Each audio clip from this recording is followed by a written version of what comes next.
The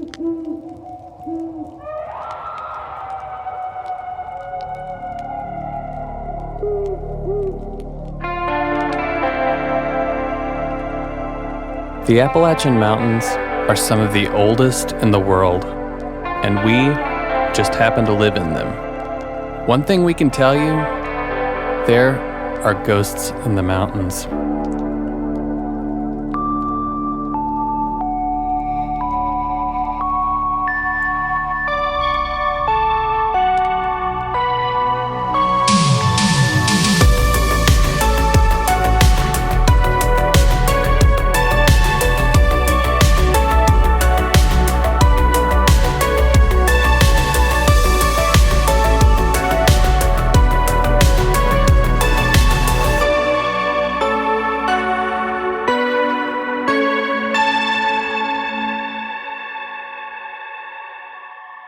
Good evening, and welcome to another episode of Ghosts in the Mountains.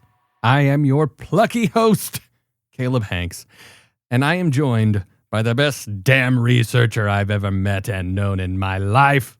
You know him, you love him, Dr. Captain D.B. Cooper Burgess. How are you, brother?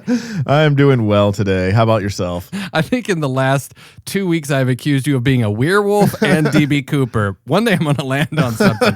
I just keep trying to give you titles, but I am doing fantastic. You know, I've been going down the true crime rabbit hole. I'm not going to talk about it on the air because, it's just too spooky. We might have some true crime to bring him tonight. You never know. Oh, hell yeah. I'm kind of into it. You know, it's not something we do very often, but, par for the course when you do a podcast about ghosts. But tonight, we're going to be talking about something that's relatively close to home. It's definitely nestled in the mountains of Appalachia.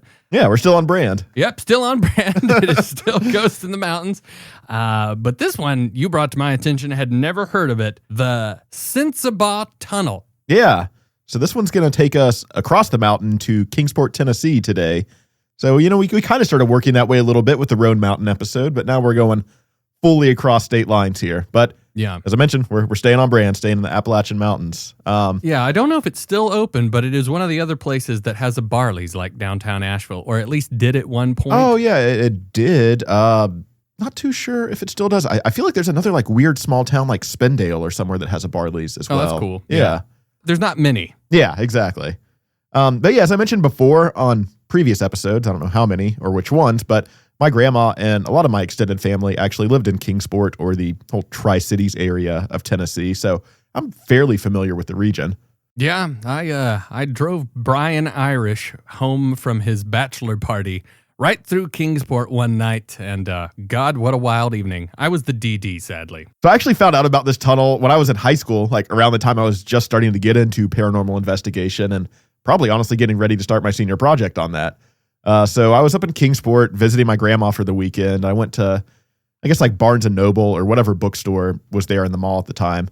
And there just happened to be this local author. His name was Joe Tennis, and he was there signing copies of his new book, The Marble and Other Ghost Tales of Tennessee and Virginia. So, of course, I had to pick one up. That was kind of like, I saw that as like a little synchronous calling. Like I was just getting into it, and here's this guy that just written this book. They're signing it. So when I found the book again, doing research for this, I saw this little signed copy, like "Keep up the investigations" or something like that. So man, that dude could have made a fortune with like a book like Tennis in Tennessee. But I guess he wasn't a sports writer. Yeah, I guess. You said his name was Tennis. Joe Tennis. Yeah. Weird. I have never heard of a person with the last name Tennis. Unless it has a weird pronunciation, but I don't really know how else you'd spin that. Yeah. So anyways, I'm back at my grandma's house later that evening, and I'm reading through this book, and one of the stories really caught my attention, and that was the story of the Sensabaugh Tunnel. And the reason I was so hooked by it is there's this picture that went along with it, and it showed this small little tunnel, like this one lane, completely covered in graffiti tunnel built in the side of the hill. And it just so happened that the exact way that we would drive to my grandma's house, we passed through this little sketchy one-lane graffiti tunnel that looked exactly like the black and white picture of the Sensabaugh Tunnel and the book that I just got. So, of course, I just naturally assumed that this is the same tunnel. They're both in Kingsport. And I was like, how many little graffiti tunnels in this town can there be? I have distinct memories going through that tunnel, even as a little kid, like riding with my parents to my grandma's house. Because back in the day, it was even sketchier. There was no red light on either side of it. And it's a 1-lane tunnel, like I mentioned. So you just kind of had to like creep up and hold your breath, maybe honk a little bit. I don't know what my parents did now that I'm trying to remember, but starting to understand why it's haunted. So yeah, I was already kind of like had this distinct memory of what I thought was the Sensabaugh Tunnel in my head. Well, it really wasn't till we started digging into this topic this week that I realized the tunnel I'd been going through and thought was the Sensabaugh Tunnel this whole time was not the same tunnel. This one was actually called the Shipley Ferry Tunnel and doesn't have any sort of paranormal association that I could find. But, I was a little bummed that I haven't actually been to this tunnel because all these years for the past, I don't know how long, I thought that this was the tunnel and we just had driven through this however many times on the way to Grandma's house. But still, the story of the Sensabaugh Tunnel is definitely still a good and pretty head-scratching one. And honestly, I kind of feel like this might be the Helen's Bridge of Kingsport, if you will. Like that it's like the local ghost legend that's most well-known across town. And also kind of like the Helen's Bridge story, it seems to have quite a few different versions and variations to go along with it. Yeah, that's kind of par for the course as we've found. Yeah. But, some of them, they tend to go out a few different directions. This one goes in quite a few. So we'll get to that here shortly. But either way, all these different variations, they all do start back with what is allegedly the true Sensabaugh Tunnel, which is located on the opposite side of Kingsport than the tunnel that I actually thought it was. But like the tunnel I was familiar with, the real Sensabaugh Tunnel is also set into what was once a hill. And back in the mid-1920s, the hill was blasted apart to make way for a roadbed and to act as a support for the train tracks that were going to be put over it from the CC&O Railroad.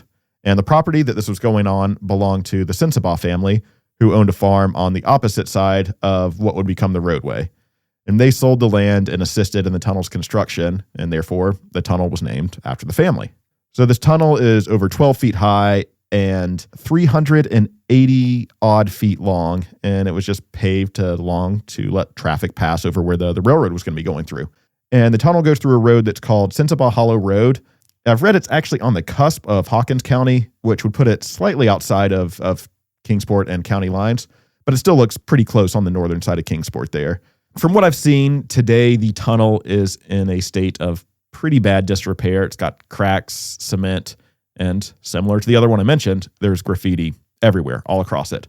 And the tunnel, or the surface of the tunnel, is often described as being slippery and wet. From the pictures I saw, it looks like there's a lot of flooding that goes through that area, a lot of water runoff. So the base of there always seems to have some sort of water puddle or something going on there. And locals say that driving inside the tunnel can be creepy, even if you aren't familiar with any of the legends associated with it. And some sources have even gone as far as to call it a portal to hell. Sweet. I mean, you'll have those. Yeah, occasionally, right? So the main story goes that a man named Edward Sensabaugh lived with his family in a house near the tunnel. In one version of the legend, Edward let a homeless man into his home just as an act of charity, and the guest ended up trying to steal, I've seen two different accounts, either jewelry or this fancy cup, and Edward caught him and confronted him with a gun. Well, the thief then grabbed Edward's baby daughter and used her as a shield as he ran out of the house. He got away down the road, but the baby kept crying, fearing it would give away his location, so he dropped the body and drowned the baby in the creek near the tunnel and made his escape. All right. We're off to a real strong start. Pretty dark twist there. Yeah, F that.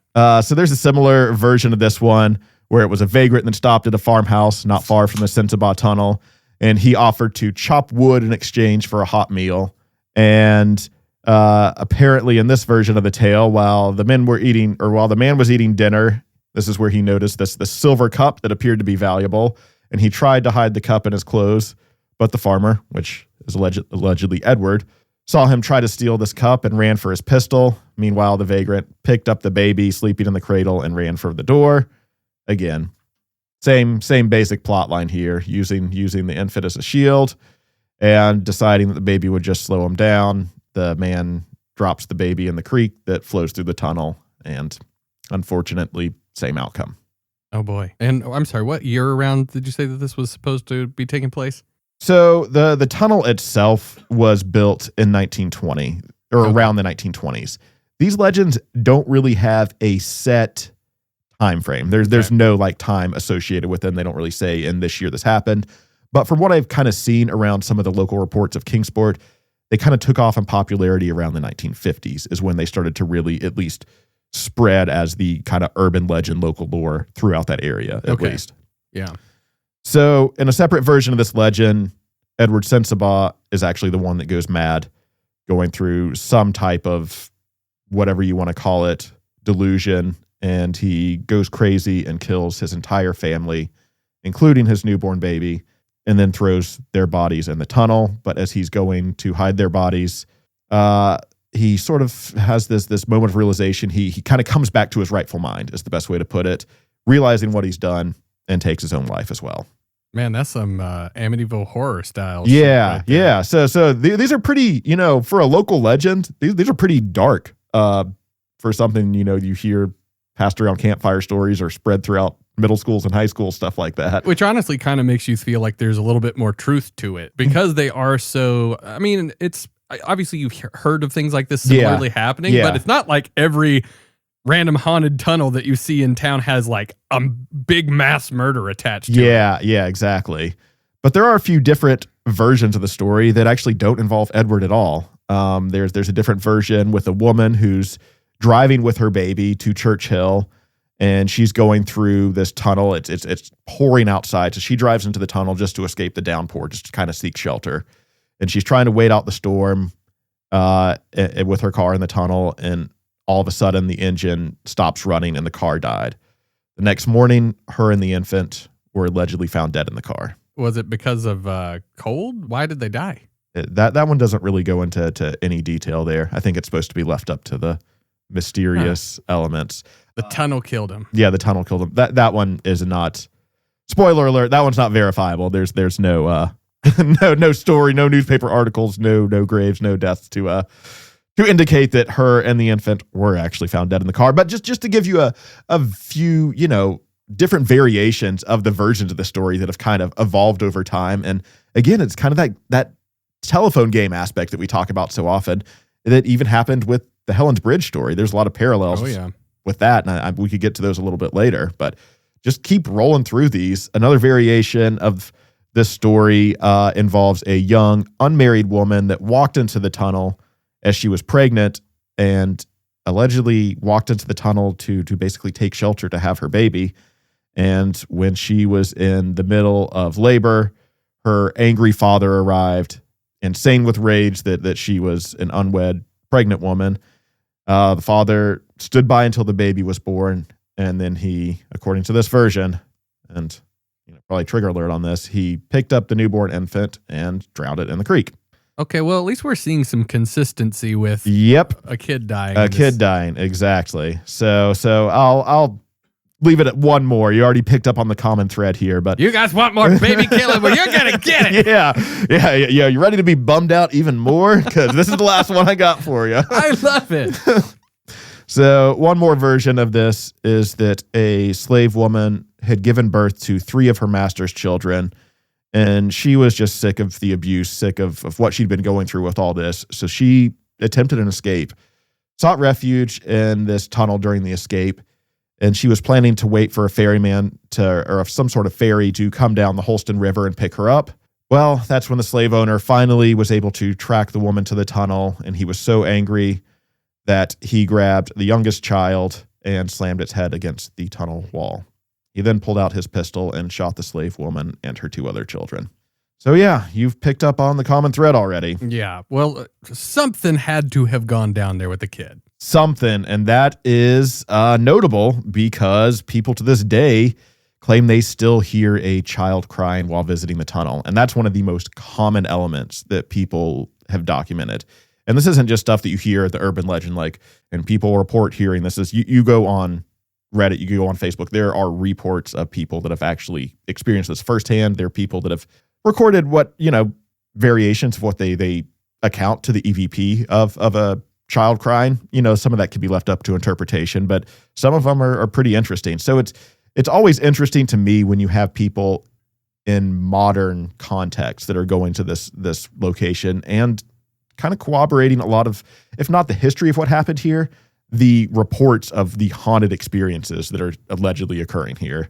That seems to happen a lot, though, dude, because, I mean, like, I feel like even just within the short lifespan of our podcast, we've heard so many stories where people are like, you can hear a baby crying.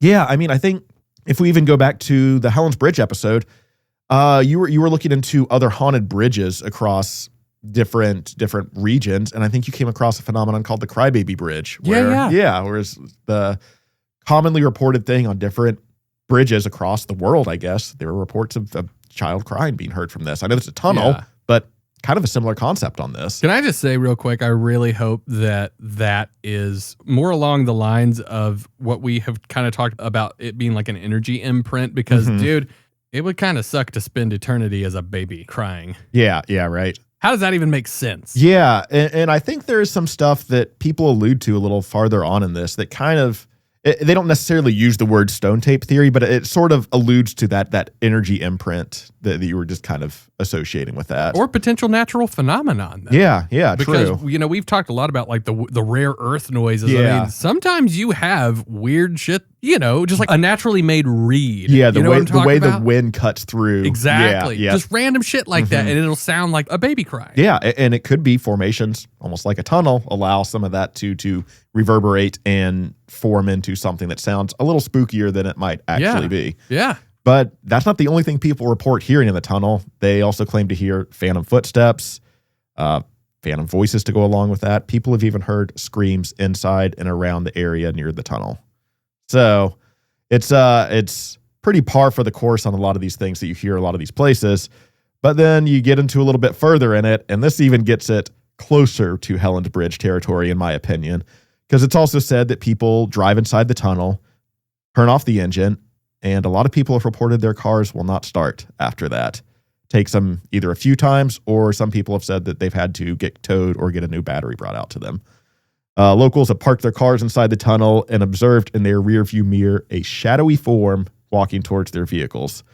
And some have attributed this to being the ghost of Edward Sensabaugh himself. This gets really creepy too, and also something we've heard before, but others have reported after returning home and looking at their vehicles, they see tiny little handprints that have appeared on the car, as if it was some sort of child-size spirit, if you will. I don't know what it is, but that to me is way creepier than a grown person handprint on forming on the car. Yeah. There's a reason that horror movies have spooky dead kids in them. Right. There's just something naturally ingrained to make that creepier than a full-grown apparition, if you will. That's the proper terminology. Dude, it took me years to watch The Ring.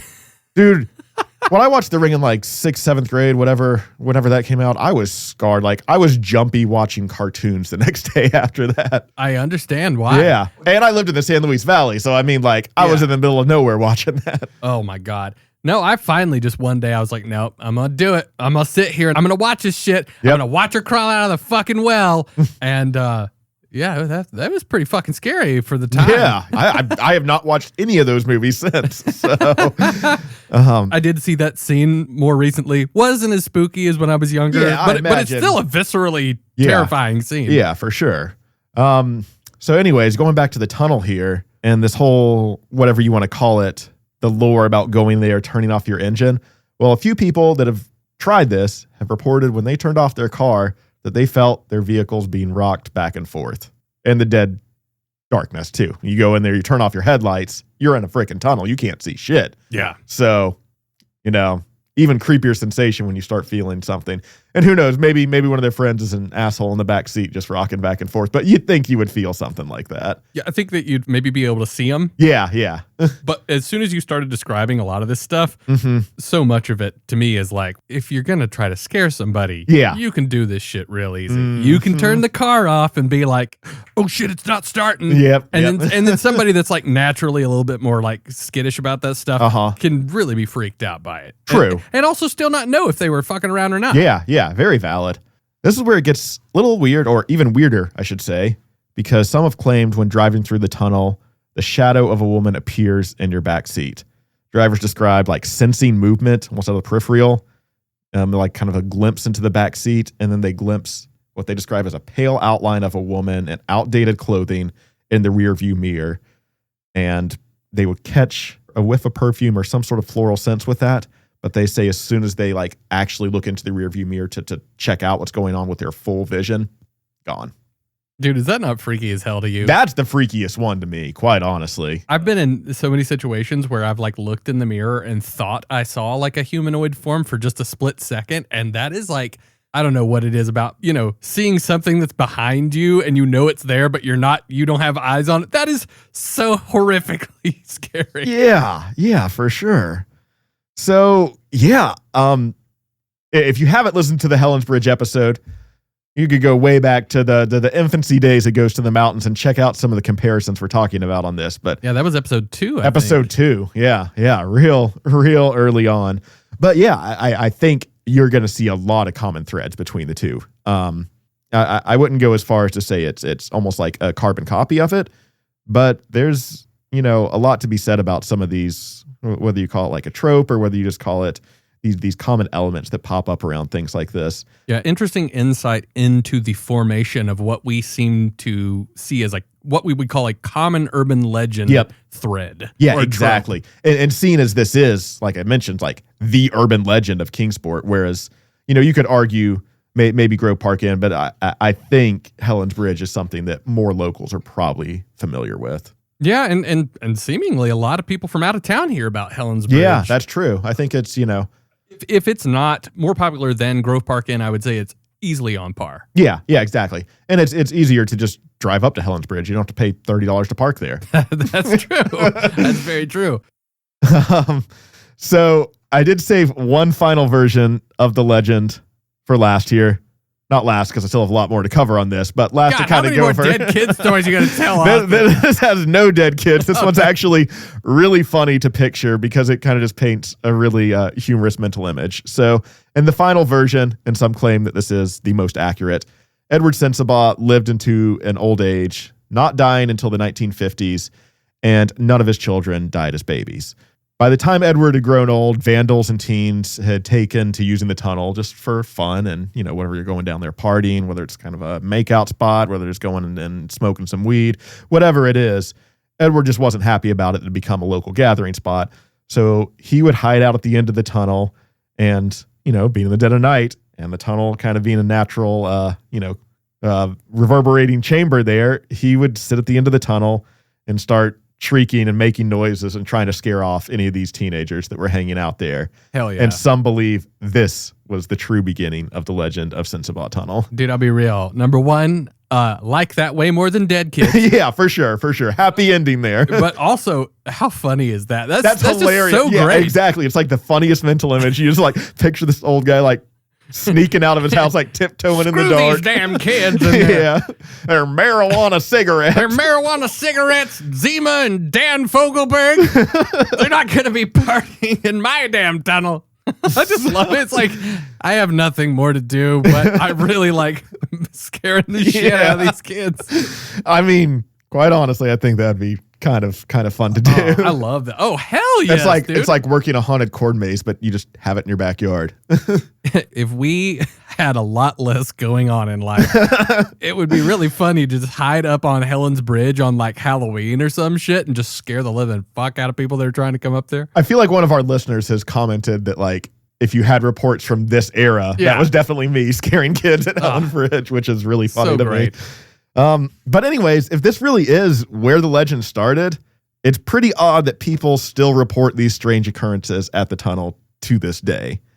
And to add another kind of interesting layer to all this, the real like old timers and locals in Kingsport say that the tunnel that you can drive through today that is known as Sensabaugh Tunnel isn't actually the real Sensabaugh Tunnel.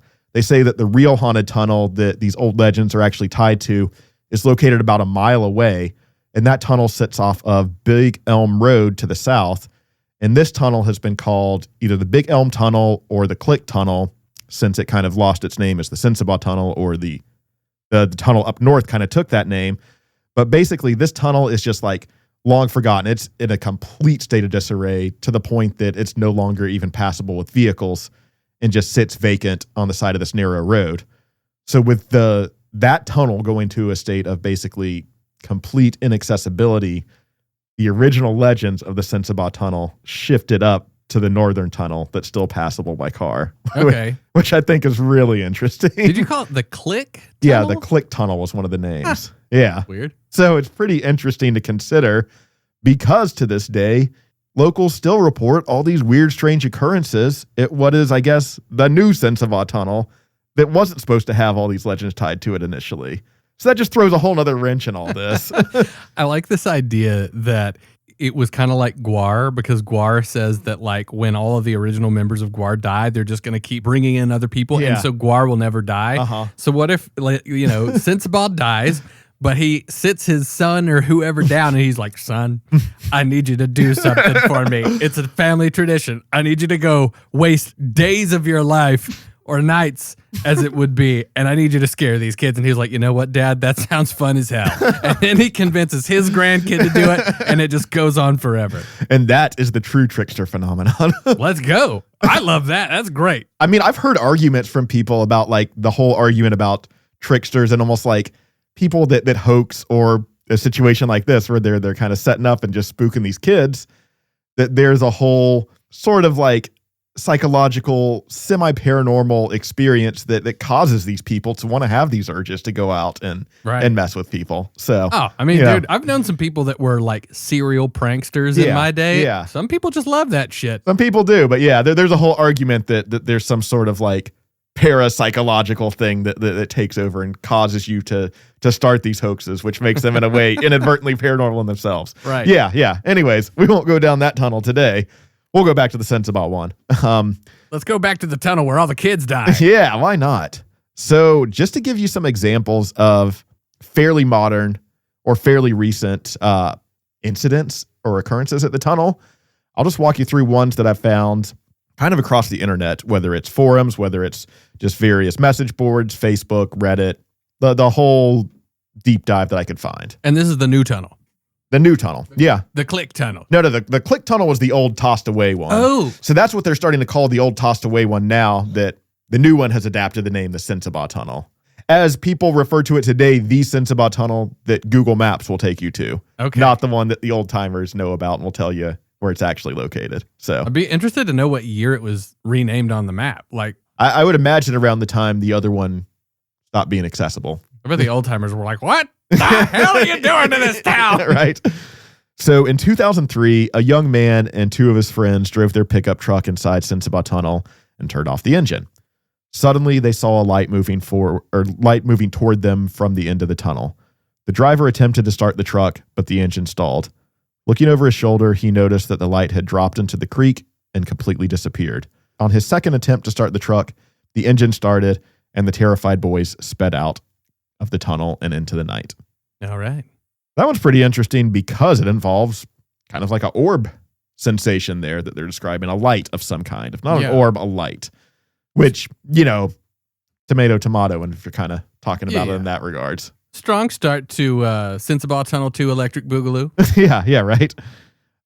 Then in October 2006, this TV show called Haunted South TV. I don't think I've actually been familiar with that one. I think they cover more like regional stuff around like Tennessee, Kentucky, West Virginia areas. But they conducted a scientific paranormal investigation of Sensabaugh Tunnel, and they used sound wave imagery, and the team photographed what they claimed was a disturbance that resembled a woman walking in the tunnel, and the team also caught an image of, again, a moving orb on film. They got thermal? That's what they claim. This was just... I couldn't find the actual TV show or any of the episode. If someone's able to trace that down, I would love to watch it. But this is just a documentation that I found that someone was recounting what the TV show or the brief synopsis of the episode is. So, yeah. I mean, if they got thermal, that's not nothing. Yeah, I'd love to see that film of the orb too, because it's one thing to capture an orb on still photograph, because there's a lot of things you could potentially write that off as, but a moving orb on film, little more damning on that. Yeah. This one really kind of made my hair stand on edge. In 2007, a family explored the tunnel, and they took their 6-year-old son with them. And when they were about halfway through the tunnel, their son started screaming at the top of his lungs to get out of the tunnel.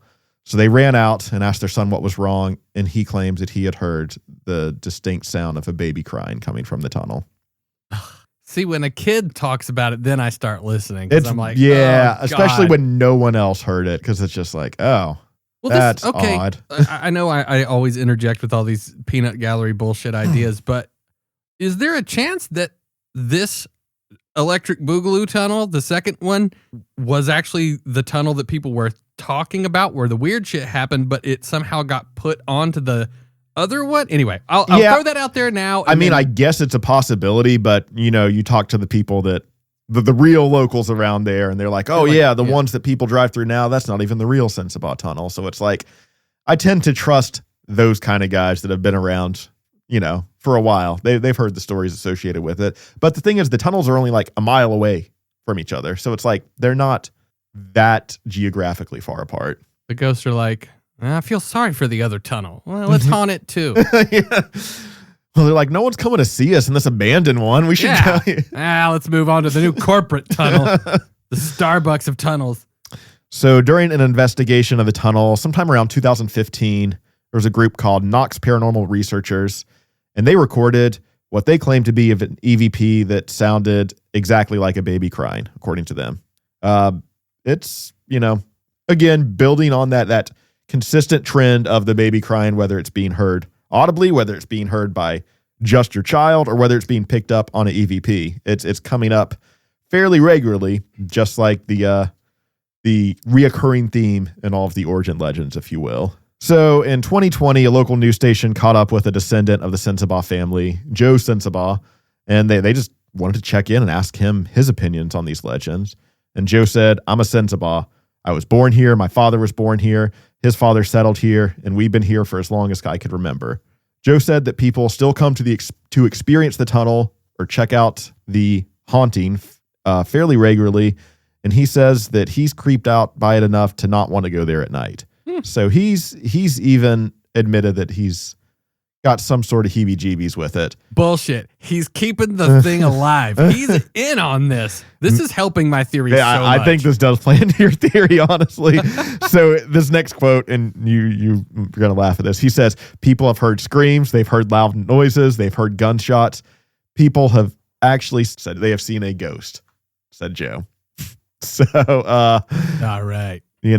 And I swear to God, I don't even own bed sheets. So even just a couple of years ago in 2024, YouTuber Morgan Lambert visited the tunnel and explored the area around it. And she claims that every time that she visited this tunnel, it sounds like she's like either local to Kingsport or somewhere around the Tri-Cities area. So this is like kind of a paranormal hotspot that she's gone to with friends fairly regularly. And she says that every time that she's been to see the tunnel, there's been some sort of white car that's felt like she said it's felt like it's either followed her or either ran her off the road. She says, not sure if it's the same white car, but almost every time she goes, there's some sort of white car there, which doesn't pop up in any other version of the story. So I don't know if that's just a weird coincidence on her part, or if there's another part of the lore that wasn't really picked up on until this. Yeah, one of the Sensabaugh grandkids maybe just started taking this thing way too seriously. Yeah, right. But she reported as they're going to check out the tunnel, they parked, they're walking around, and she claims that her and her friend not only felt, but heard footsteps from behind them while they were walking through the tunnel. And her husband, who was with them, claimed that he heard some sort of chilling scream, sounded like a woman coming from somewhere in the woods near the tunnel. All right. Well, could have been a bobcat. I know. That's the first thing after we did last week. As soon as I saw it, I'm like, it could have been a bobcat. Yeah, that's what I was going to say. Yeah, that's fresh on my mind. Some people have Georgia on their mind, but we have bobcats. So this one was actually interesting because this gets into the portion where I was able to dig through Facebook on some of the posts just about the Sensabaugh Tunnel in general. And there was a comment from someone named Greg Miles Sensabaugh. So I'm going to just go out on a limb and say he's probably another descendant of the family. I don't see it. Yeah, I don't know. Pretty common name. So he says, I grew up running around the tunnels. I can tell you that there are some strange things that go on there. I'm not a believer in ghosts, but as I said, there are things that make you question what you just heard or even sometimes what you have just seen. I have, however, seen the ghost that walks the railroad track above the tunnel. The lantern he carries is very prominent. Way to drop that on us, dude. I know, like, what the fuck? That wasn't in any other version of it. But Who is this guy? So clearly he's been around them as a child, is what I'm inferring on this. The whole ghost that walks the tracks with a lantern above the tunnel, pretty wild. It also, I'm viewing this in a new light after you presented your theory. I was just going to say, I was like, I'm sorry, but this is making my theory sound so much better. Yeah. I don't believe in ghosts, but I do see the one that walks the railroad tracks with a lantern. Yeah, I thought that there was a little more, as I'm like finding this, I'm like, oh yeah, this guy's a Sensabaugh. Like this has some good credence to it. And now I'm like, oh, maybe he's just, keeping that family name alive. I don't know. Either that. Or it's the lineage of who they let into the undying secret society. The secret society of pranksters. They're like, he's a rat. He's gonna rat us out. He still buys there's the guy with the lantern. We got to keep this thing going. We can't let Randy know. I don't remember what his name was. Greg. Greg. Dude, I swear to God, if this is the dumbest thing that we've ever thought of ever, it's just a long lineage of pranksters. This is so great. So I actually found an entire Facebook group dedicated to the Sensabaugh Tunnel, just to show you like what a big deal this is regionally and maybe even beyond that. But the most recent post on there really kind of freaked me out and left me scratching my head. And according to this post, they said, I went to the tunnel last night and the husband attacked my cousin. We were watching scratches appear on her, and then she seen him on the hood of the truck when we were leaving, angry and mad and evil. 15 minutes later, she coded us on the car and we had to do CPR on her. I don't suggest for anyone who can see dead people to go to this place. I would have never believed it happened if I wasn't there. I went last year and nothing like this happened. I didn't even tell my cousin the backstory of this place, and she saw the husband and the wife. It's very scary and dangerous, and I will never go again. Now, sorry, I kind of read that verbatim. I probably should have cleaned up some grammar on that, but it's all good. To get the gist of it. I think sometimes it's good to know the context of the grammar. Yeah, sometimes that helps. Yes. With this one, take it for what you will. She did post some photos along with it that we could share here, and you could see there are visible scratches. The story of watching the scratches appear on her in real time sounds pretty odd. That's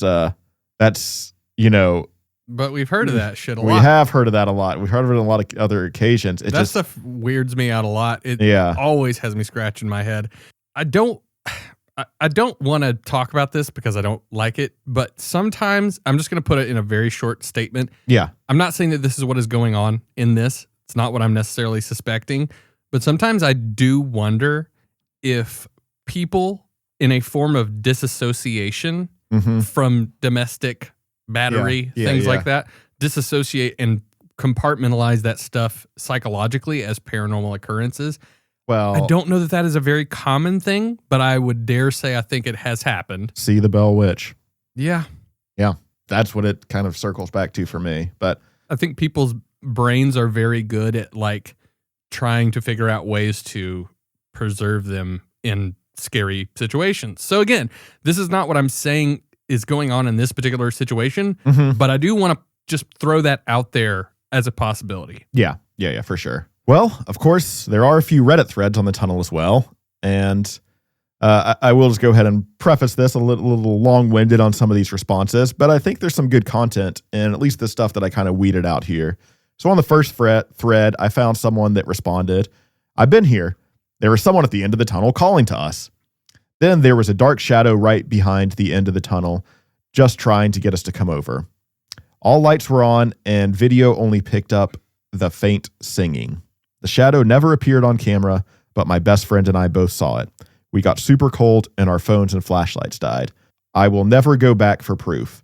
I am way too scared to actually get the figure on camera, and there has also been sightings of a child shadow figure in there. I'm glad I didn't see that, but trying to lure us in was absolutely terrifying. But when the lights died, we thought we were going to die. And they were kind of just asked for more details because this is a pretty crazy response with very little information on it. So someone's just like, can you kind of go into more detail on what you actually experienced in there? And boy, do they. They said, my friend and I decided because of all that we had heard about the tunnel, that we should go check it out. We did. First 30 minutes wasn't much of anything. We walked around in the tunnel and the woods by it. Nothing creepy besides just a little feeling like you're not alone anymore. We decided that since nothing is happening, we might try again another night. As we thought, that was a sign. There was a faint hum. I thought that it was my friend, but she thought it was me. When we realized the noise was coming from behind us and that we were indeed not alone, we spun around, and that's when there was a dark figure of a woman. With the humming, there were some words, like sad or anger, that we could hear it say, but nothing in a coherent sentence. At this point, we are frozen in fear, and that's when I decided to try to get a picture. She stood there still, but she wasn't in the photo, and yet I could see her with my naked eyes. She was looking directly at me. Then she started wailing, like how is depicted in the La Llorona stories. This wasn't her, but it was the same wail and the scream that others have said La Llorona sounds like, as though she was missing a child. Now, other reports have claimed that they did not see a woman, but in fact a child. Both sightings are common, never seen together though, which I find very interesting. I don't know if it's the same spirit taking different forms, but that wail and the sound of running towards us as the lights and phones died, we have no battery life on anything. Everything was charged prior. I can't explain what happened in a way that I, as a scientist, can say with definitive proof. I work with the dead, so paranormal experiences are not uncommon, but this one seems so malicious and angry, like it was after us. That luring hum. I can't go back because I'm afraid I won't make it out. And then who are the victim of tragedy going to have to hear as their voice? And I like to think I helped them move on. That was my first bad encounter. All the others prior were kind and sweet, so I didn't really think much of it. I really can't explain what happened, but I know what I saw. As a scientist, forensic pathologist, and analyst, I'm excited to see where it can take us in the attempts to contact spirits and help them with what they are needing to know. They were people and probably very confused about what's going on. I had a lot of confused spirits, especially with those younger people. I always wonder if maybe we just misinterpret them and misunderstand them. The woman and child in the tunnel are just lost souls needing help. We don't know, but I hope that in this lifetime we could find an easier way to connect with them. I hope that those details helped. I went on a little tangent there, but it's a fascinating thing. I'm scared shitless, but at the same time fascinated by the experience because it can't be empirically defined. It shows that science has so much more to gain from this light and inquiry and research. If only more scientists were better funded, could join us and help us figure out the mystery of life after death. So, very long-winded on that. Very interesting too, just because I always find it interesting when someone with a scientific background explores things within this realm, but I necessarily, don't know if there's necessarily a crossover that's going to, restrict one belief from the other. While listening to that story, I kind of find myself flip-flopping a little bit where I'm just like, it's hard for me to buy in a lot of instances because, number one, I appreciate them being as thorough as they were with that response. Yeah. Pretty extraordinary claim. Yep. Always got to lead with that. But the other side of it, though, for me, is just like you can be relatively articulate and still be making something up. I don't know. They don't sound necessarily like they were. They seem to me as though they were legitimately impacted by something they experienced. Yeah. But the other side of that, too, though, is if you're somebody that has a big imagination and you are actively doing paranormal investigation. Yeah, you've got a preconditioned belief. You have a preconditioned belief, and you can build yourself up to believe a lot of shit. And even talking about when we were doing our Hatman episode, talking about how when you're in the dark, your eyes will basically start to make your brain think that you're seeing forms and you're not. Yeah. It's what your eyes are trying to do to make sense of it in a very DOS-based software version of what your brain is like trying to be able to interpret potential threats in the darkness. Yeah, exactly. There's a lot of different ways that this can go, and it really does come down to how this person perceived whatever scenario they were in. They could have been in a heightened emotional state. Yeah. And they could have just been like primed. Maybe the wind was going that night. It felt extra spooky. Who knows? The other side of it, they could have actually seen this shit. Yeah. I don't know. So I think I go in with you a little bit on the first side, just knowing that with them going into the whole stuff about them contacting spirits before and them finding a way to help spirits, it's very obvious they have a preconditioned belief in the spiritual side already. So that's not even a question. They are very much into this side of the world. I just think my kind of fascination with this is they're a forensic pathologist, which, they're dealing with dead people already, so it's not that much of a surprise they're into the spooky side of it. But it is also interesting when you do find someone of science that is considering these woo-woo, if you will, aspects of it as well. Well, I've heard of people that are relatively high up jobs in government that talk about really, really woo-woo shit. Yep, exactly. And again, it's just because you are in some sort of position to where you have some sort of merit and authority on these specific things, it does not necessarily divorce you from whatever preconceived, maybe religious or spiritual or just straight up woo-woo ideas that you're married to, and you allow those to influence your decisions. Yeah, exactly. So take it for what you will, fam. But again, they tell us what they're about. Yeah, for sure. So this next one comes from the No Sleep Reddit. So as we've said before, maybe take these especially with a grain of salt, because they tend to be kind of a breeding ground for creepypasta stories. But I'm sure they're fun, and maybe we'll get even more dead kids. But I did look at the poster's profile, the guy who posted this or person that posted this, and they really didn't post anything else on the No Sleep Reddit or any other creepy content. It's mostly just video game stuff and just random other threads. So I don't necessarily know if this one was completely just written as a fictionalized account. I'll let you be the judge. Anyways, it goes, so a few years back, after I heard the legend and gained the courage to go, I decided to take a trip. My cousin and girlfriend at the time decided to check it out one day and drive out to this very remote countryside part of Tennessee. After a good 30 minutes of entering this rural wooded part of town, we pull into the small makeshift parking area next to the tunnel. Being as intelligent as we are, we decided to go at 2 a.m. and find out what awaited us. As we exited my SUV, I noticed a weird feeling in the air, extremely still and very quiet, which if you've ever been to Tennessee or anywhere in the South, it is odd late at night in the summer. So already before we enter the tunnel, I'm concerned. We worked our way down the hill to the mouth of the tunnel, hesitating before we entered. My cousin Bear decided to take point, never being one for superstitions.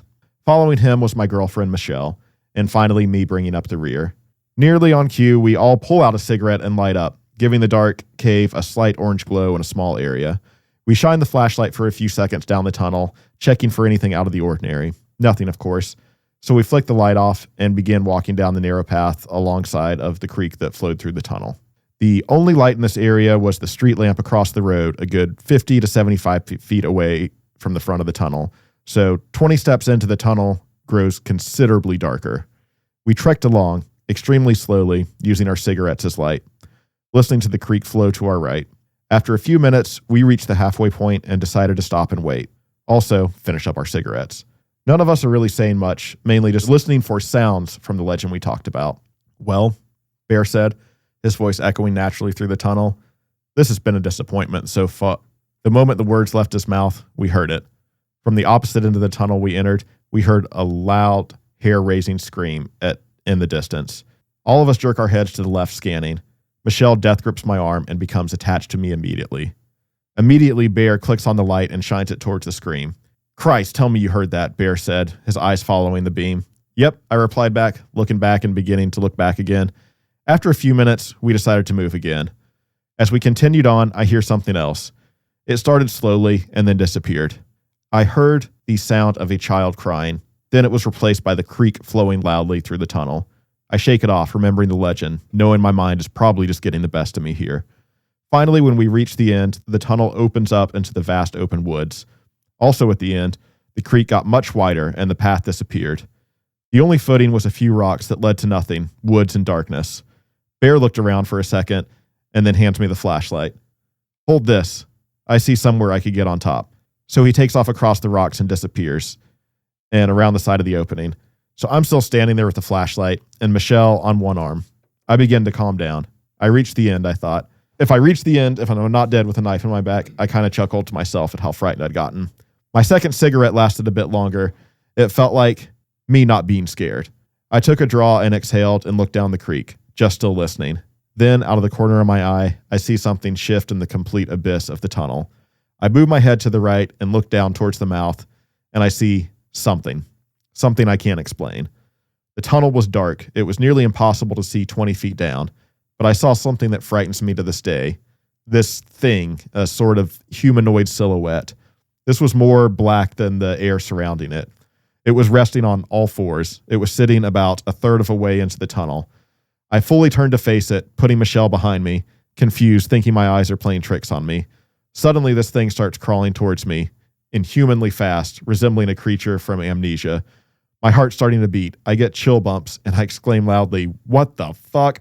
I turned on the flashlight and shined it at the thing that was only about 10 feet away from me, and then it disappeared. Gone. I shined the flashlight in all directions at once, breathing fast, not knowing exactly what I saw. "Let's get the fuck out of here," I said. A few seconds later, Bear came around the corner, and we took off running down the tunnel as fast as we could, taking care not to fall in the creek. Finally, we reached the mouth of the tunnel and turned around. Empty. The only sound was just the creek. I can't explain what I saw that night, but occasionally at night, I see it in my dreams like it's stalking me. I like the story. Yeah. I got a question for you, though. Yeah. Am I the only person that in the story was seeing Bear as like a bipedal humanoid bear creature? Putting Bear as the name and having a, bear resembling creature in there is interesting. So I think that was a pretty wild one. Again, I'll let you be the judge, but I will say, like, this guy isn't a regular no sleep writer, if you will. And I really think the only thing working against it is that it's just well written. Like, it just seems too well written. Yeah. And that's like the only red flag, because like there's no extraordinary claims in there that I'm like, that sounds asinine. You know what's weird is, didn't we go down one of these with the Road to Nowhere episode? Yeah, we did. Which was a haunted fucking tunnel. Yeah. But yeah, basically somebody had written like a really weird creepypasta, I think about Spearfinger maybe in relation to the tunnel or something like that. But I think we had speculated in those episodes that maybe this is where some of these fledgling writers, they get some of their short stories out there to see what the reception is to it, right? Yeah. I mean, that's a great way to like see if people are engaging with your writing style and shit. Yeah, quite honestly, the only tell in this one to me that like makes me a little suspicious is like the dialogue. Like, if I'm recounting something that happened, I'm not going to be like, and then Caleb said, "Bro, I'm going to go check out this."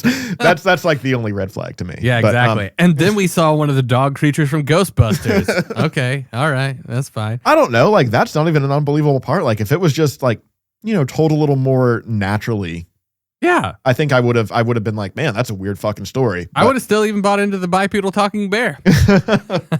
The bear, his cousin or whatever, is separate than the bear creature, I believe. He never, ever says that Bear is not a bipedal humanoid bear creature. I'm just saying. I guess we'll have to clarify. He never said he was human. Yeah, either way, this whole tunnel is all over the place. Like, lots of different variations, lots of different modern and recent accounts that bring in even different aspects of lore into it. And, even though the water's pretty muddy with like the 2 different locations of the tunnel and on top of the 6-8 different variations that we've got of the story, like, there are so many people going here that have claimed to have something weird happen that makes me think there's at least something going on here. I think about Bigfoot in this regard, dude. Yeah, I get it. Because think about this, man. If you go out looking for Bigfoot and you believe in your brain's heart that Bigfoot's real, and I'm not saying I think one way or the other if it's real or not, but if you go out looking and you have it in your brain's heart that Bigfoot is real, do you not think that every time a fucking deer knocks its antler on a tree, what do you think that's going to be? And it's a Sasquatch knocking his stick, obviously. Of course. Yeah. So you go into the tunnel. You know the lore. Why else would you be spending time in the tunnel? Yep. What do you think is going to happen? You're going to psych yourself out, especially if you're in a, semi-pitch black situation like that. Dude, your mind's eye is going to start drawing conclusions. When I was walking through the Road to Nowhere tunnel with Micah and Seth Breedlove when we were filming for the Small Town Monster thing, I'm there with a group of people. And you're in the middle of that tunnel and it's dark as hell. And it's the middle of the day, but it's, it's completely pitch black in that tunnel. We're talking about weird shit. Well, Micah's telling stories. I'm telling stories. Dude, I'm like, I don't know, it's a little freaky in here, you know? Yeah. Dude, that's the middle of the day in a tunnel, Yeah. right? You go in one of those fucking things at night, knowing all of the associated lore, come on. Yeah. Look, I'm not saying it's impossible that people really experience things here, but what I am saying is that it's way easier to psych yourself out and think you're experiencing something than it is to legitimately experience something. Now, if you've got paranormal investigators that are going out there and they're using thermal technology and they're actually getting something on camera, send that shit over. Would love to see it. Or maybe we'll do our own deep dive and see if we can find some stuff online. Or are you about to bring something to the table? Well, I think for starters, it's kind of just easy to trace back verifiable fact on this one because obviously all 6 versions of this fucking thing can't be true. And maybe neither of them are. Who knows? So the easiest place to start here is Edward Sensabaugh himself. And he was actually a real person that lived in the area and didn't pass away until 1983. Oh, wow. So So that name is verifiably part of the lore, and he is verifiably a real person that is buried in Hawkins County. yeah, they didn't name it Sensabaugh for nothing. Yeah, exactly. But I mean, the name Edward is so tied into these lores, and often he's kind of the evil figure in a lot of these stories. So it's almost unfortunate that a name like that gets tied up in that, unless there is any truth. But spoiler alert, there's not. So I actually found this website called Haunted History Library that has a good article titled Sensabaugh Tunnel, Haunted History or Local Folktale. And that just does a great job doing all the tough work for me here, tracing the verifiable parts of this legend. And I just want to share the last really kind of few sections of it because it really does all the heavy lifting for me on tracing down what really could have been the origins of some of these stories here. So starting off with the story of the homeless person and the murdered baby.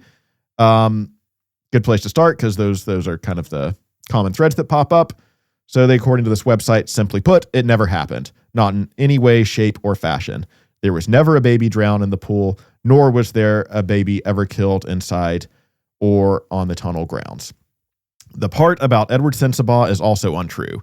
He never chased a murderer, and he certainly never killed his family. By all accounts, he was a friendly family man who was a good neighbor and a hard worker. His family and descendants are alive and well, and having spoken and interviewed his family at length, I can say the stories about him being a killer are absolutely false. The stories about a woman are also untrue. There are also so many local myths about Sensabaugh Tunnel that the road tunnel isn't the real tunnel, that the real one is actually the Sensabaugh Tunnel, a train tunnel not far from the road one. And then there's the myth of the 5 caves, a haunted cave system that was tied to the legends that has never been found, which I didn't hear anything about that. That sounds cool. And anyways, a second tunnel, which is actually a river culvert before you reach Sensabaugh Tunnel called River Tunnel. Let's get the Newkirks on the cave system. Yeah, right. Associated, this tunnel here is associated with demons, drugs, and devil worship. All untrue. Well, except for the drugs. That checks. Yeah. Despite the legends of him being a murderer not being true, Ed Sensabaugh does have a strange connection to the tunnel his family gave its name to. In the 1950s and 60s, Ed, as stated, really did live in the White House opposite side of the tunnel with his family. And as stated, teenagers would often park in the small spot just before the tunnel's mouth and cause all kinds of trouble. Ed had a particular talent. One of his descendants, Jack Sensabaugh, described to a reporter of the Kingsport Times in a 1995 article, Ed was a talented mimic and could replicate almost any animal sound with eerie accuracy. Bro. Back in Ed's day, the local teens would also get inside the tunnel and throw parties, making all kinds of noise. The noise would wake up Ed's kids, since the noise would carry through the tunnel and just echo like this acoustic chamber. And all irritated and pissed off, Ed vowed to put a stop to it. When the teens would show up to party and cause a scene, Ed would sneak off to the meadow, not far from the tunnel itself, and begin making sounds, imitating a baby's cry and a woman screaming. The sounds would carry directly into the tunnel and become amplified. Terrified out of their wits, the kids would make haste to carry themselves away from the tunnel and probably also needed a new pair of shorts. Slowly, the tunnel's legend began to grow. Without finding a cause for the sounds that they had heard, the teens came up with their own theories, and those theories warped and mutated into something grand and terrifying. Most likely, the local parents knew that it was Ed and were probably having a good laugh at the expense of their kids as well. Many paranormal blogs, sites, and local investigation groups have often reported these stories as absolute truth, posting recordings with pictures and even full-blown experiences relating to the legends about the tunnel, always linking them to the dead baby or woman or the evil ghost of Ed Sensabaugh. But if these stories were untrue, if it's just psychology that has made the legend grow, what does that say about us ghost hunters who have knowledge of the location beforehand, going into a hot place like this, collecting recordings, and fitting the evidence to the established story? In other words, could all the evidence collected be worthless as a result of confirmation bias? Perhaps, but in the case of Sensabaugh Tunnel, the story is still more complicated and sadly tragic. As I said before, the tunnel was blasted into the side of a hill, cutting a V for the roadbed. During the early to mid-1900s, immigrants were making their way to our shores, and many of them found work on the railroad systems. One such immigrant was Calisco Francisco Antonio, hailing from Sicily. Antonio was on the run from Italian authorities who wanted him for the murder of his wife's lover, whom he shot in cold blood. He arrived in 1905 in New York City and gradually over the course of 20-odd years moved many times until he finally settled in Clinchport, Virginia, and began work with the labor gangs for the CC&O Railroad, which we previously mentioned. He later married a woman named Jenkins and had 7 children with her, 6 boys and 1 girl. Antonio was one of the many Italian migrant workers, along with some Chinese men, who helped build Sensabaugh Tunnel. During the cutting of the roadbed, the blasting to make room for the construction, there was an accident with dynamite. The horrific explosion killed 7 of his closest friends, leaving a bloody mess of twisted bodies and wreckage. As per custom for Catholic workers, the men were buried in unmarked graves in the Ross Campground Methodist Church Cemetery near the tunnel. Luckily for the custom for the day wasn't followed. A popular habit of foremen during the time was to bury killed construction crew alongside the construction site itself, perhaps even inside it, to save money and time. As far as can be told, the workers really were buried in the church cemetery, though only a detailed analysis with equipment far more expensive than most ghost hunting crews possess would be able to confirm if they really were buried there. Migrant workers during the time were unpaid, worked horrible conditions, all just to survive, and oftentimes their lives were cut brutally short, and the world kept turning, uncaring for their cold struggle.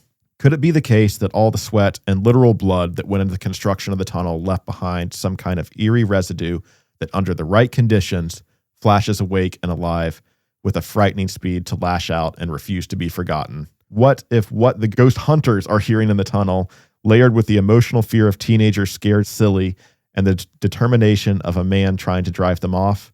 It very well could be. It could very well be the case that Sensabaugh Tunnel itself is insane with history and the sacrifice of humanity paid for in life itself for profit and the muddying effects of time and word of mouth. Many locals are still afraid of it and steer clear of it at night. So naturally, after spending 6 months studying it inside and out with my research team, digging through papers, books, and stories of the families involved, talking to the descendants and the populace, I went there with my group. We spent night after night in the freezing cold and the burning heat, taking measurements, readings, recordings, trying to get to the bottom of the stories, the real source. We did record some interesting audio files, but nothing that I could present as evidence to any theory or story. Walking through the tunnel, there are no feelings, no fear. Nothing jumps out and says boo.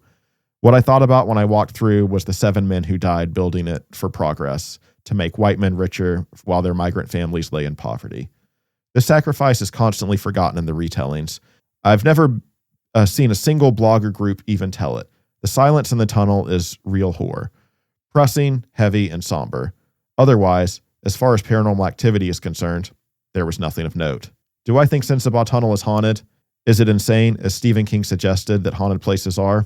Yes, I do think it's haunted, but not by ghosts or ghouls. Rather, it's haunted by the sheer power of human attachment to scary stories to explain the unexplainable. Human nature does not like a void and will do anything to fill it in, even if what is brought in to fill the gaps is more outrageous than any reality or history combined. In a way, insanity is built as insanity is, a detachment from reality, and thus, our being afraid of something we created in our fear controls us. It won't allow us to walk through such places without feeling a shiver of fear or wondering, what if? Perhaps that not a form of insanity if we allow such things to hold prisoner to our own illusions. Perhaps in the end, Sensabaugh Tunnel and places like it aren't haunted. Perhaps rather, we, people, are the ones who are haunted. What a great analysis. Yeah. Who was that again? Haunted History Library. Fantastic. Yeah. Great job. Fantastic breakdown. I mean, and especially because I did not come across the Italian migrant story when I was looking into the Sensabaugh Tunnel, because of course you're going to find all the local lore stuff first. Yep. Like they spent, like they said, 6 months diving into the stuff, and that's when they uncovered it. So they're diving through actual historical documents on the construction of this place. Yeah. And lo and behold, they do find some tragic incidents that occurred there that have absolutely nothing to do with any of the stories so commonly attached to this place. But also historically adjacent with things that we dove into on our episode about Andrews Geyser, just down the way. The highway, basically the railroad between Old Fort, North Carolina and Asheville, North Carolina. You know, there would be accidents all the time. Yep. There would be workers that died in very, very awful conditions, and seemingly they would just be buried wherever the fuck. Along the road. You know, and, you know, when they were talking about this residual feeling that's going on. Yeah. You know, 7 people died to a dynamite float accident. Yeah. I would dare say that might leave some strange energy there. Yeah, I mentioned at the top of the episode, there's some inferences to the, whatever you want to call it, the stone tape theory. Doesn't quite exactly go into calling it that, but I mean, that's kind of what the emotional imprint they're sort of alluding to kind of speaks to with me. Yeah. Well, huge shout out to Haunted History Library for doing that. Yeah, doing the heavy lifting for me this week. Thank you. Doing the big deep dive. I mean, that's when you think about all of these different versions of the lore that are attached to. I think by the end of it, it was 3 different tunnels. Yeah. Well, there's the one that I thought it was. So we'll say 3 in my mind. Okay, well, because I thought you mentioned tunnel number 1, tunnel number 2, Electric Boogaloo, and then one that was associated with a railroad. The one that was associated with the railroad was the Electric Boogaloo? Yeah. All right, fine. That's what I gathered. So 2 tunnels, but obviously there's some confusion even within the town there of what exactly is going on with this. Now, number 1, absolutely love this idea that I mean, they pretty much confirmed. I didn't want to like give away the whole thing. Yeah, when I gave away guy was out there making noises like that. From is talking so to his family, that's what they confirmed, that this dude was just this prankster. That's so sick. I think it started off as like, let me get these kids off here, but after a while, like, yeah, you gotta love the thrill of it at some point. Exactly. Yeah, he got addicted to the rush. He's like, I can't sleep at night if I don't go scare the shit out of these kids. That's fantastic, man. That's great. But again, you know, then you look at the historic side that is brought up here in this last segment that you were reading, and there's all reason for this place to actually be haunted. Yeah, or at least have some heavy residual emotional energy to it. Something to it. Well, dude, wow. Now this is one. No, I don't think that we've done really an episode about a tunnel. So this is kind of a first for us. Yeah, Road to Nowhere was like halfway, yeah. and that wasn't even that was a Fontana Dam one. Yeah. So yeah, Road to Nowhere is one aspect of the whole Fontana Dam, because that's like communities that are submerged and graves that are underwater and you can't get to them. Well, dude, that is ridiculous. Yeah, this one. This thing was a gold mine. Like I went into it being like, oh yeah, this is the tunnel by my grandma's house, and like I learned not only is this not the tunnel that I thought was I've been going to by my grandma's house, this thing has a whole mess of plot twist to it. Shortly after my dreams were crushed, I found out that this thing was crazy as shit. Yeah. Well, brother, I mean, this thing, wow, what a just roller coaster to go down. Right? Yeah. This was so fun. I had no idea it existed.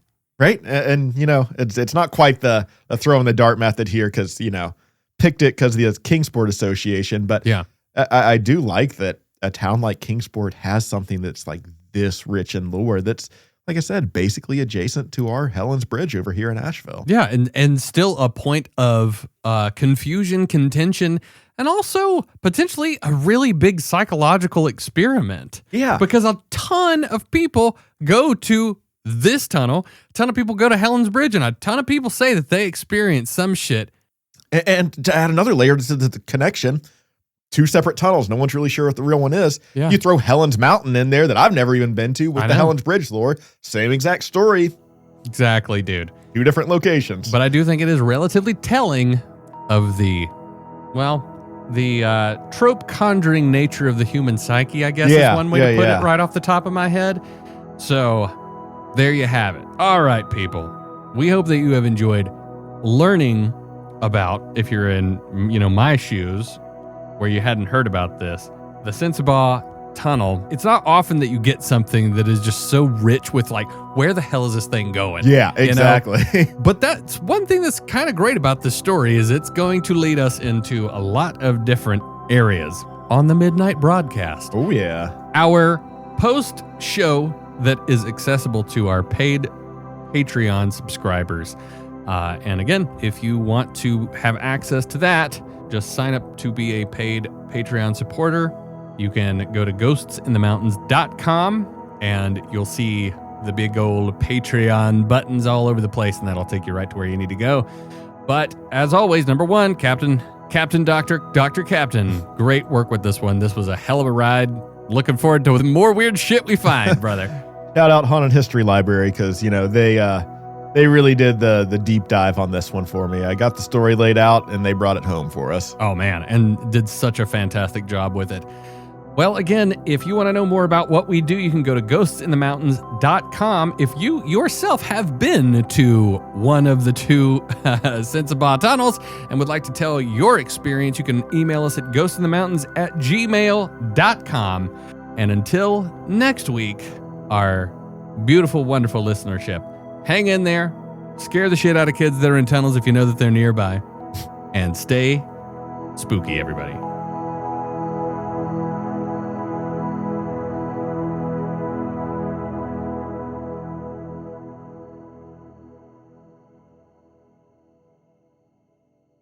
So at the end of the day, my theory is not disproved. No, at the end of the day, you were totally right. I just didn't want to completely give it away. So I was like, damn it, Caleb. Dude, you guessed it too early. This entire podcast is just like a sharpening exercise for my intuition, but I like it. I feel like I'm becoming more powerful. Dude, the idea that this dude is just out there like, I'm going to fuck with these kids so hard. That makes me so happy. Yeah, for sure. It's got a nice little happy ending, if you will. Yes. Indeed. No dead babies. No dead babies. Just somebody scaring the shit out of kids. Thank God. All right. We can all sleep a little bit better knowing that. Thank you so much for tuning in, and we'll catch your keister egg listening asses on the next episode. Good night.